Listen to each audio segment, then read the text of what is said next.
Can I turn to the balance sheet for a minute? I'm going to turn to questions from the audience in a minute. What criteria are you going to use to decide when to end the shrinking of the balance sheet? Is it the economy? Is it whether money markets are functioning well? Is it whether the Treasury is having trouble raising money? How do you decide when you've shrunk enough, when you should end the shrinking? So I should refer you to a document that lays all this out in detail that I really should be reading to you, but I'll paraphrase it. Thank you. If I don't get it exactly right. Yeah. No one will pay attention if you don't get it exactly right. Don't worry about it. Pretty much wing it. Relax. So we're in an ample reserves regime.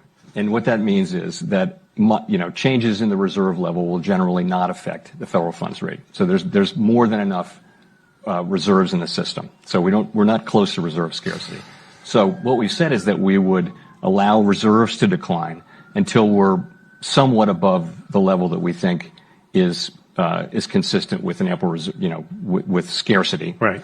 And then for a while, what you do is you hold the balance sheet constant, and non-reserve liabilities grow while reserves shrink. So we sort of shrink gradually down to that. And then at a certain point, we're just going to call it. We're not looking to really go back into proving that they're scarce, because what happens is, and you saw this back a few years, right, the demand for reserves is not stable, and it can move up and down very substantially. So we want to stop at a place that's safe. Having a lot of reserves in the system is really a good thing. It's really a public benefit to have plenty of reserves, plenty of liquidity in the markets and in the banking system and the financial system generally. So that's how we would do it.